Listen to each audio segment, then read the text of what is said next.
Good morning, everyone. After the success of the first edition of the series 7 Months, 7 Universities, which is a series of guest lectures focused on specific topics related to language and culture, and offered in the framework of Subline 4.8 of Action Line 4 of ARCUS, Multilingual and Multicultural University, we are holding now the second edition during this academic year 2021-22. It is a pleasure for me, for us, to welcome you to the second lecture of this second edition. As you probably know, ARCUS is a multilateral alliance of universities who share academic, scientific, and cultural objectives, a common vision of the role of higher education and research, and mutual fields of interest. Today's lecture is titled Language Students in Work Practices, a course, and will be delivered by Kari Soriano and, I'm sorry because I know I won't pronounce this correctly, Hanne Svanholm Misha from the University of Bergen. They will be introduced by Marco Gargiulo, also from the University of Bergen, to whom I give the floor, or rather, the screen. Before giving the screen to him, just allow me to remind you that if you have any questions or comments, you can write them on the chat, and they will be answered at the end. Enjoy the lecture. Thank you, Guadalupe, and good morning, everybody. I'm Marco Gargiulo from the University of Bergen, and I'm very happy to introduce the two colleagues of mine who will speak today. Hanne Svanholm Misha is the administrative head of the studies of the Department of Foreign Languages. In addition to leading the study administration at the department, she works with University of Bergen's quality assurance system, internationalization, and work relevance. She is the administrative coordinator for the course Language Students in the Work Practices. Kari Soriano Salciesvik is an associate professor in Latin American literature at the University of Bergen. She is the president of the Norwegian Association of Latin American Studies and member of different academic boards and committees. Her current research addresses the Latin American cultural production and the intellectual history of the 19th century, focusing on the relationship between narrative, Catholicism, and conservatism, particularly in Mexico. She's the editor of Sensibilidades Conservadoras, el debate cultural sobre la civilización en América Latina y en España durante el siglo XIX, edited by Ibero-American Verwert 2021. She's co-edited many books and she wrote also a lot of articles. I will recall them to check on her CV online, and also she publishes regularly on about didactics. To make it shorter now, I leave the virtual floor and the screen to my friends and colleagues, Hanne and Kari. Thank you, Guadalupe and Marco, for the introduction. And thank you so much for having us here. We're very excited to talk about the course Language Students in Work Practices. First, I thought I'd give you a little bit of context, both to our department and to the way our bachelor degrees are structured. So me and Kari were from the Department of Foreign Languages here at the University of Bergen. And amongst other programs, we have bachelor degree programs in 9 different languages. And here with us, a bachelor degree is 3 years, where one of the years is free to do what we call elective study points, which is where students can choose courses from other programs, other faculties. They can mix and match. They can go abroad for an exchange semester or 2, or they can take our course. In 2016, the department here started a project where we wanted to find a way to make work practice a more integrated part of our degrees. And at the same time, create a course that highlights the transferable skills language students get from studying with us. So the project group found that while there are opportunities for work practices at the University of Bergen and at our own faculty, they're not specifically catered towards language students and their needs, competences, and skills. So that's what we wanted to do something about in 2016. So we did a survey in Norwegian, of course. I'll translate for you. So a couple of the questions that we asked were, so if you had a chance to do a work placement as part of your degree, would you accept? And then you had 85%, so 159 respondents who said, yes, we would want to do an internship. And then we also asked them that, so if practice was a part of your degree, would you want to do it in Norway or would you want to do it abroad? And here a majority, so 53%, said that they would want to go abroad, but then there were a good many, so 32%, who wanted to do their internship in Norway. And this also sort of correlates with what we see when we try to get students to go on an exchange, which is some want to go abroad, others want to stay closer to home. So the result of the project became this course. We titled it SAP 100, which is just an admin code. So language students in work practices. It is a 30 credits course, and it fits perfectly as elective study points. And it is a way for students to get this work relevance as part of their studies and also give them a clearer image of where their education can bring them in terms of jobs. So as you can see, it's still a fairly small course. It takes quite a lot of hours to run, both on the academic and on the administrative side.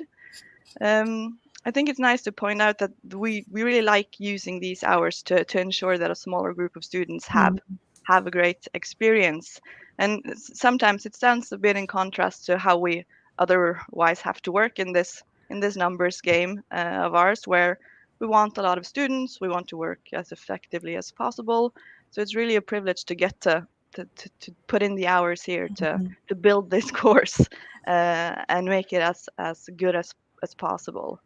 So the first time we offered this course was in the fall of 2019, which means we only had the opportunity to run this course twice, or we had to sort of abort the second go because of the corona pandemic. And we unfortunately had to stop everything, as most people had to do, for 3 semesters.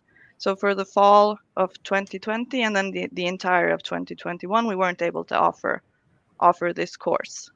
But we were very happy that we managed to start things up again for this spring, where we have 3 registered students. And here it's nice to know that, I mean, students had to sign up and start this process in October and November of last year. And the situation here in Norway and elsewhere in Europe was quite different than it is now, and it was very uncertain. So both me and Kari, our partners, and the students, we were, of course, a bit worried that we would send someone to, say, Sevilla with restrictions, working from home, semi-lockdown. It's not the best way to send students abroad for an internship. But luckily for us, the students wanted to go for it and made it possible for them to actually go abroad, which is great.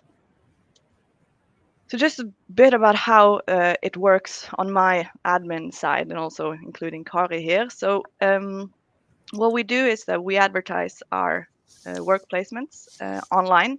We have a project page for this course. This semester we plan to have the different work or the different placements and internships available by 1st of April, so students can see them. They can also find their own placements.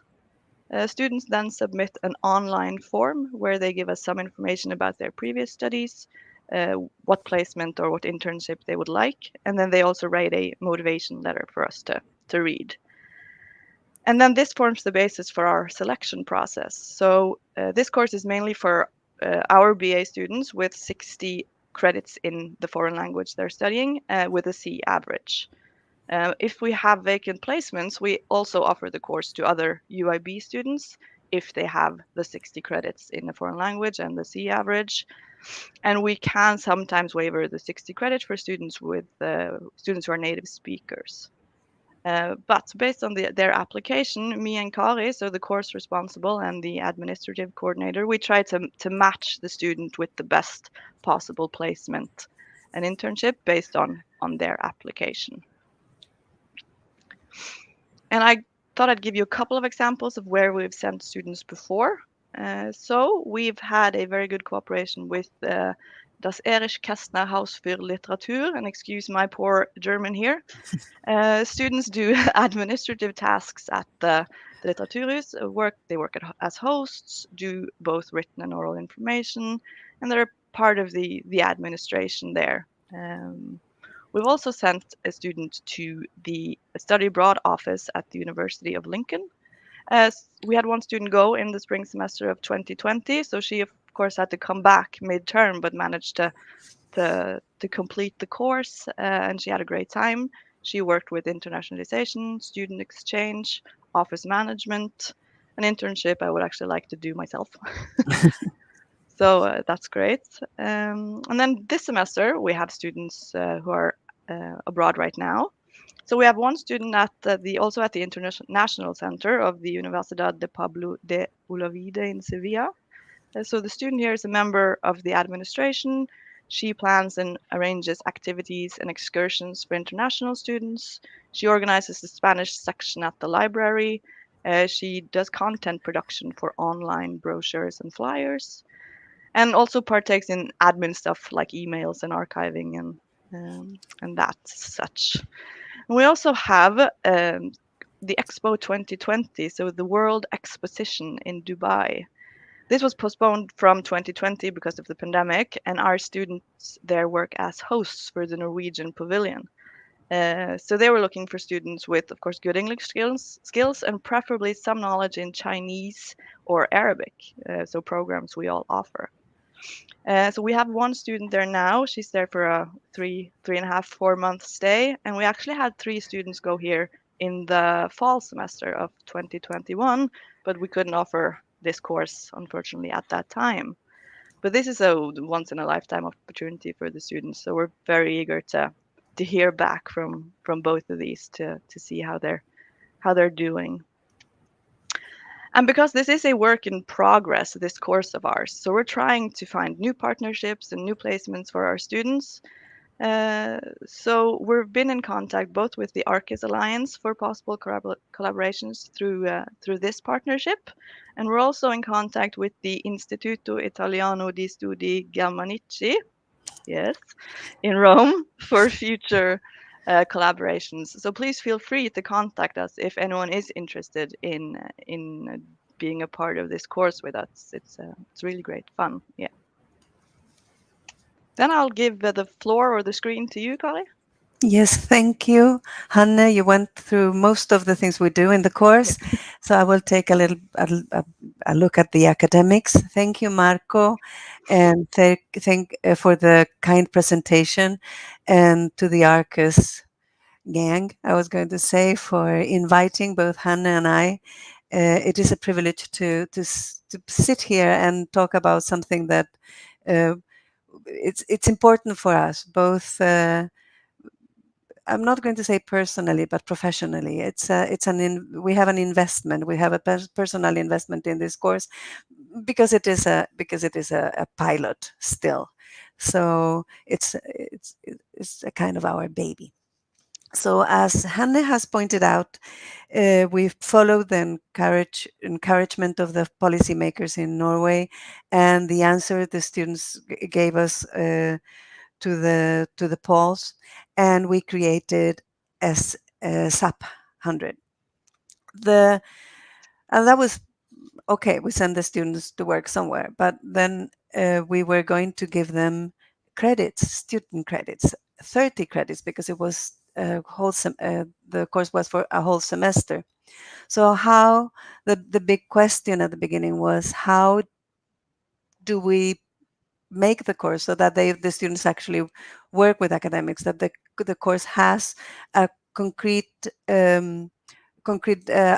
learning goals and objectives, and that the content is so that the students can learn it while working at the same time, and so that the students can do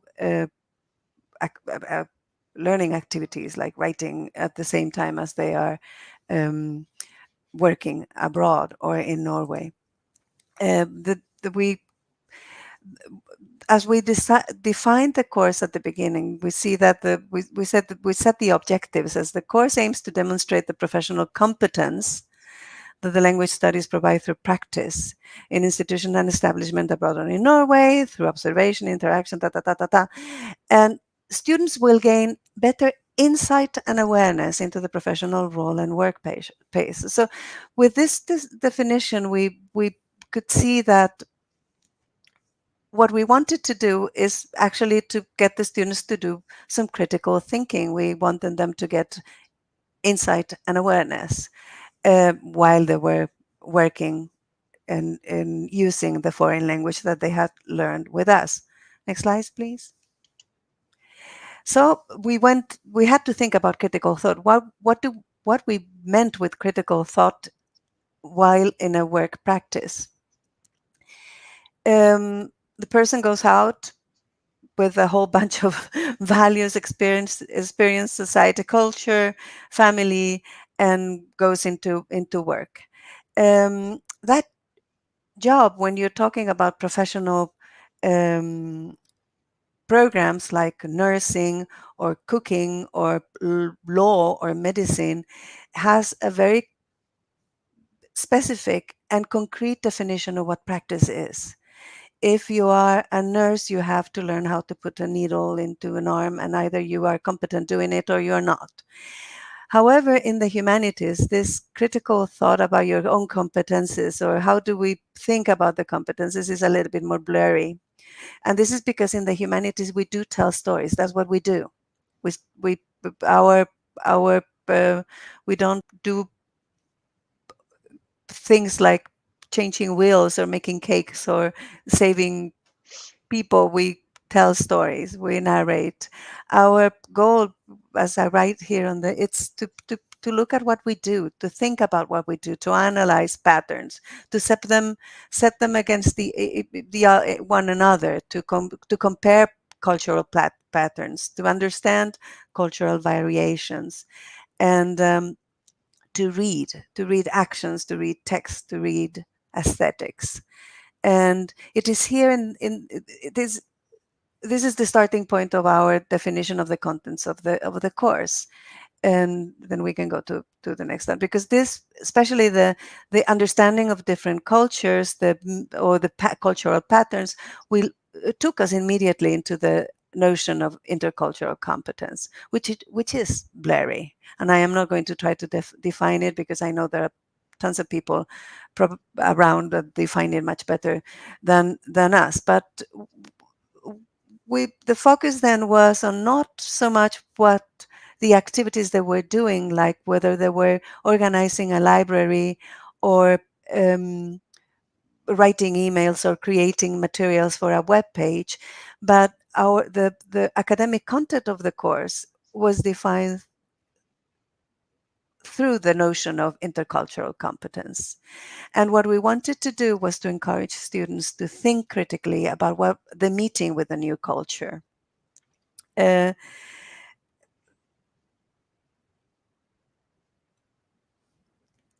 Think about the cliches that they brought, the notion that the knowledge they had learned about the place they were going to, like if they were going to, let's say, Dubai now, what knowledge did you bring with you? And when you went there, when you were there, and when you arrived, did your expectations were fulfilled? Were they fulfilled or not? And when thinking about this, we wanted them to tell narrations, to tell concrete narrations about this experience, the experience of meeting another culture through work. The syllabus is in Norwegian, and those are the pictures of the two books that are that we use to define the notion of or discuss the notions of intercultural competence. We also have a book that has to do with hermeneutics and phenomenology. is the more theoretical part of the course, in which the students learn to do research on next slides, research on their own experience, and they do that through phenomenology and as I said, and hermeneutics. That is, they look at their own practice, at what they do as a person, not the results of what they do, but how they do it, how they are exercising, especially how they are exercising practice and judgment. And while doing that, they, as a hermeneutic exercise, part of the learning experience is also to learn, is writing about it and communicate it in a way that respects the difficulty that the complexity that they encounter when meeting a new culture in a professional practice. And I hope I am explaining myself clearly, but basically it is, go there. What did you bring with you? What kind of luggage did you bring with you when you went to another culture?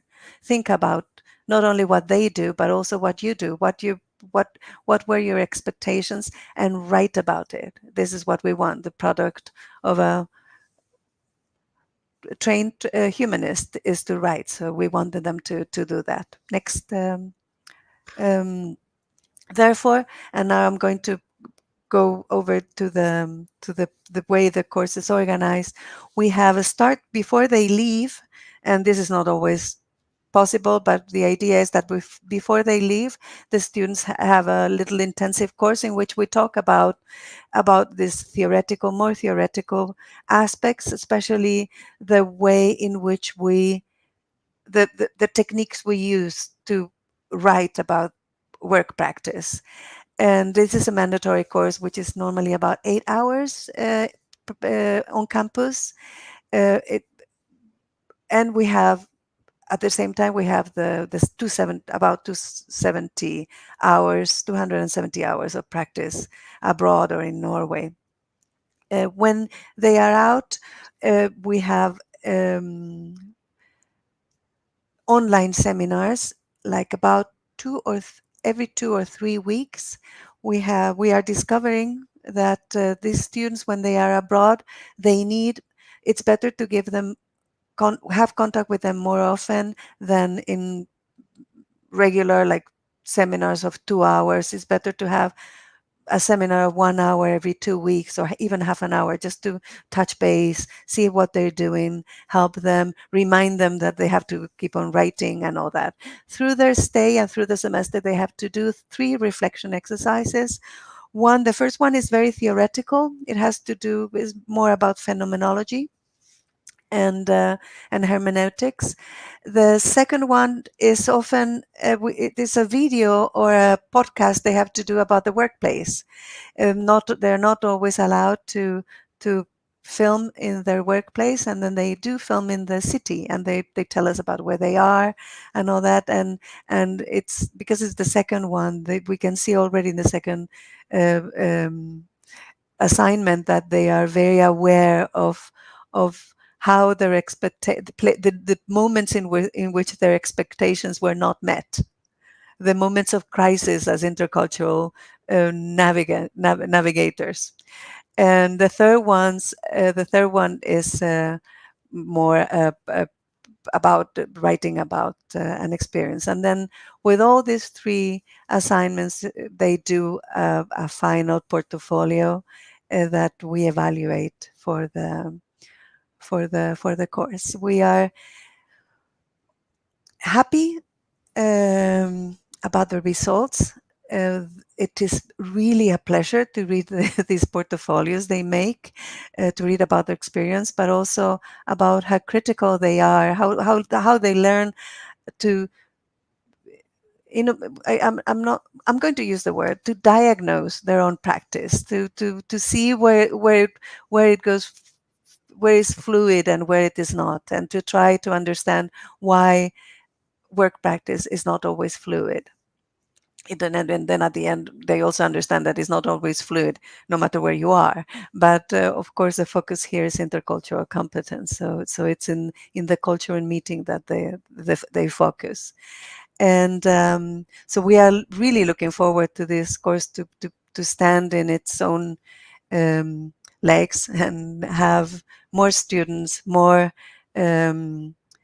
teachers involved, more workplaces, and hopefully a section of the administration that can dedicate more time, because it is, as Hanne said, a time demanding course, but at least until now we do it happily, and because the results are so good, and also because we need to show what competences our students have when they go out in practice, and they need to know what they have. They don't need to be necessarily teachers or translators. They can do a whole myriad of other things, and so that's our goal, to show them and workplaces that they are ready to go there and contribute into different work places. So, and with that, thank you very much. We are 5 minutes too much. But I'm sorry about it. So if you have any questions, we'll be happy to answer.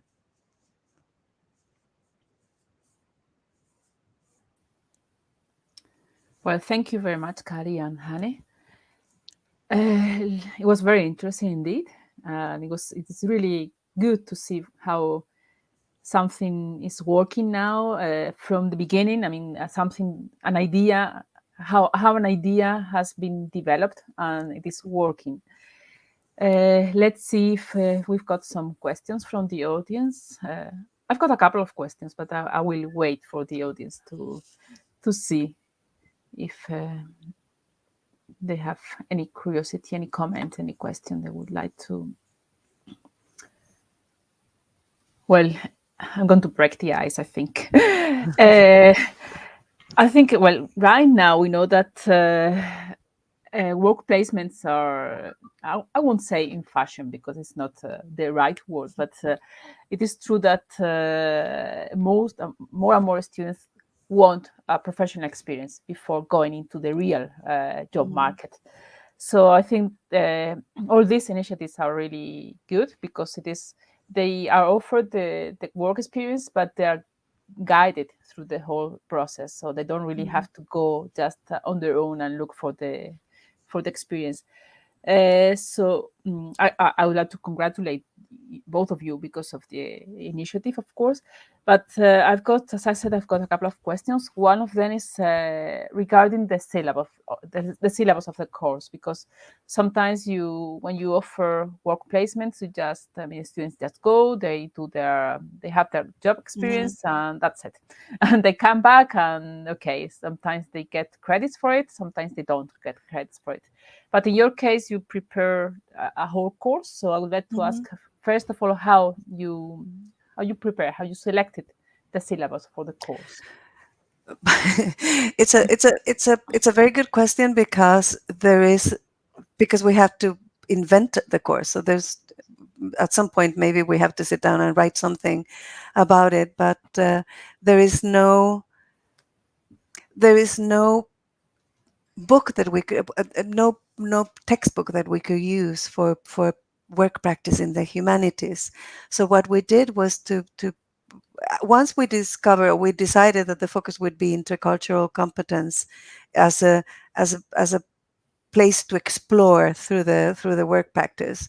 What was how to do it was the methodology. So when we would just went reading on we went out to read about work practice, research on work practice, and there is a lot done, but it's mostly about the professional fields, like nursing, a lot about nursing, medicine, social work, and things like that. So that's what we read. So the theoretical part is actually developed to do research on those fields, to do research on their own practice in that field, and we found articles and a book, actually an edited volume with there was focusing on that, on the methodology used to research on the own practice of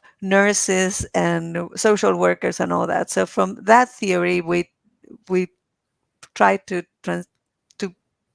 translate it into the humanities, and that's what we're trying to do. And I think we're doing. I mean, we we are doing something new. We are very aware of that. The pensum, well, the syllabus is a little bit heavy at the beginning, but the books on interculturality are easier to read, a bit lighter in the sense that they can read them while they are in practice. So the theoretical part is before they leave, and the heavy part is more before they leave, and then they have these other books that they're reading while in practice, and they seem to, like they read a chapter a week or something like that, so they have no problem doing that, and they are in Norwegian too. So because they have to be Norwegian because we have students from different languages. So thank you for the question. Well, thank you.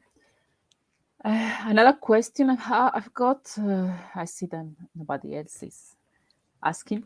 Another question is when they come back. Okay, you were asking about, I mean, you were telling us about the different assignments, the different instruments you use to assess the work practice.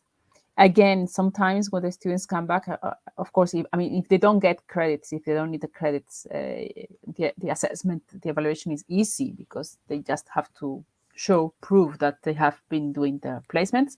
But in this case, in cases where when they get credits, you need like a real assessment or a real evaluation. You were explaining, you were talking about the different assignments, the different instruments you use with the students. But then, as lecturers, we know that there is a difference between submitting the assignment and actually assessing, giving them a grade or a mark for what they have done. So my next question is regarding this. I mean, how do you assess, how do you evaluate the assignments, the instruments they use to tell us, because you said we tell things in the humanities. So how do you use how do you assess what they tell you after Well, the placement or during the placement?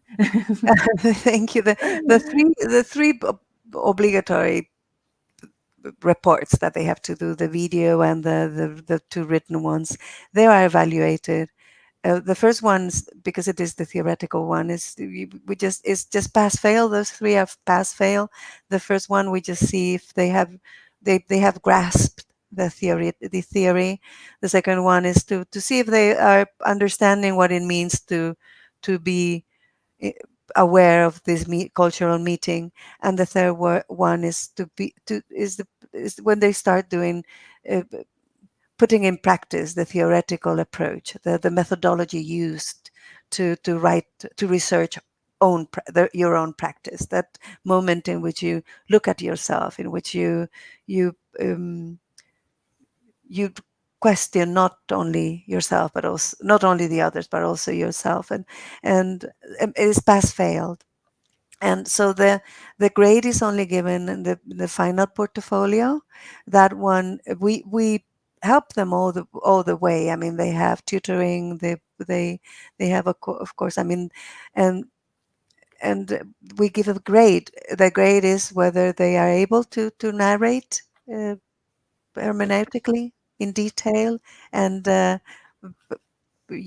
theoretically, and coming and whether they are able to make theoretical deductions from the narration and the descriptions. And if they do, and they actually do. We get very good students in the course, so they are so the grades are up there. I mean, we are very impressed by their jobs, but that's basically it. Are they able to reflect, and from that personal reflection comes develop a more theoretical discourse or approach or conclusion, not that is valid for all students, but for their own practice. This is that self-reflective moment that we were defining in the course. Like think about your own experience, and which is what you do when you are out in work practice. Yeah. And if you just do it and don't think about it, then you don't get any credits. No. So, but it's not.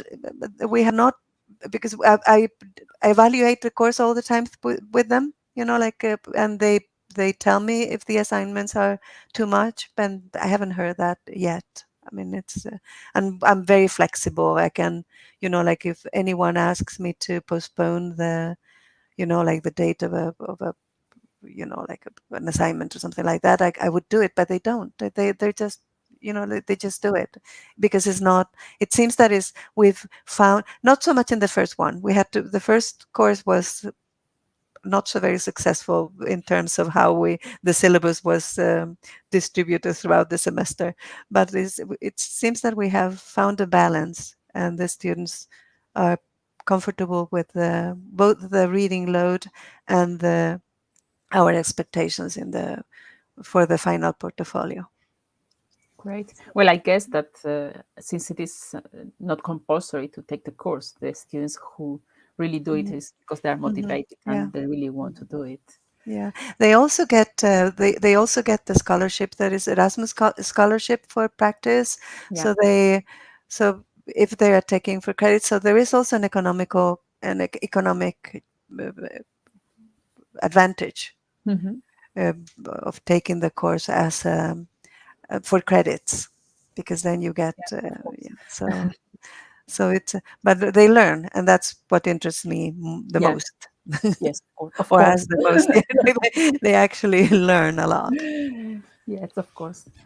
Well, thank you very much. Apparently, there are no questions, so I would like to thank you again for taking part in this series, for sharing with us your experience and your initiative, which I think is a great one. And I would like to wish you all the luck in the future. I know you will, because I know that more and more students will uh, follow this initiative and will register for the course. I'm sure about that. It is indeed very interesting. As you said, when you're learning a language, you need to learn the culture, and having a real job experience is a great opportunity to learn the culture and to develop lots of different skills. Mhm. Well, thanks a lot again, and good luck. Thank you. Thank you for having us. Thank you. Yeah, thank you for having us. Sorry, we've got a question. Oh, Oh, We've got a question, sorry, from Miguel Angel Quesada Pacheco, just in the last minute. Miguel Angel says that sometimes students have hard in taking distance from personal experiences and scientific views.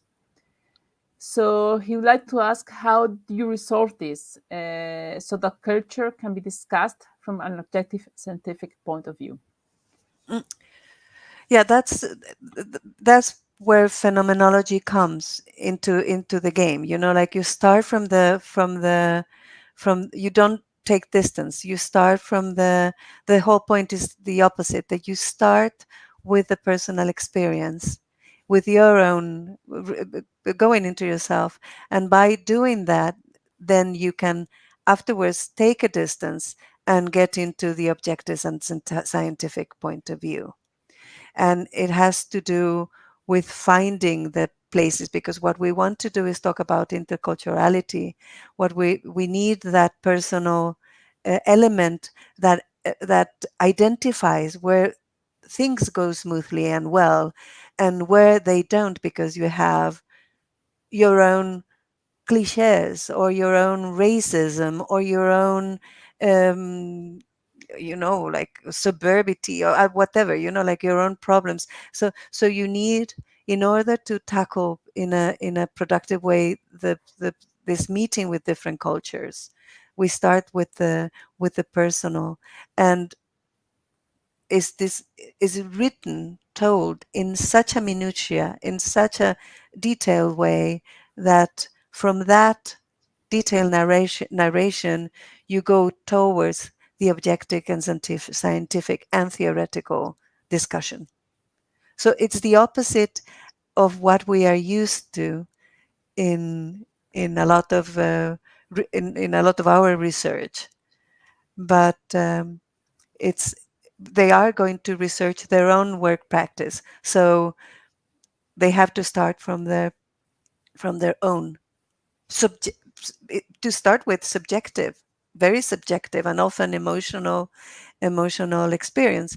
I can tell, for example, a student that uh, went it was went to a work practice abroad, and she had notions about how the work office function, and especially the lunchroom. She came from Norway, and she had a preconceived idea of what you talk about in the lunchroom, and what the conversations she heard were, for her, were shocking. They were about medicine and too personal, and about, like, illnesses and divorces, and she was completely shocked about that. Like, this is a workplace. This is not going to happen. So she had to go inside herself, and what is it that I was expecting from this work, and from there then talk and go draw from that personal experience towards the notions and concepts of intercultural competency, of work practice, and this meeting, and then use the theories to analyze that, what was going on in that moment. I hope I answered, Miguel Angel. Well, thank you. I don't want to risk to say goodbye to you again, just in case another question comes in the very last minute. But I think we can. We had time, so I think we can risk it. So yeah, Miguel Angel is happy with your with your answer. Me alegro. Well, thank you again. Then all the best. Thank you. Thank you. Thank you. Thank you for the wonderful questions. Okay. Bye now. Bye. Bye.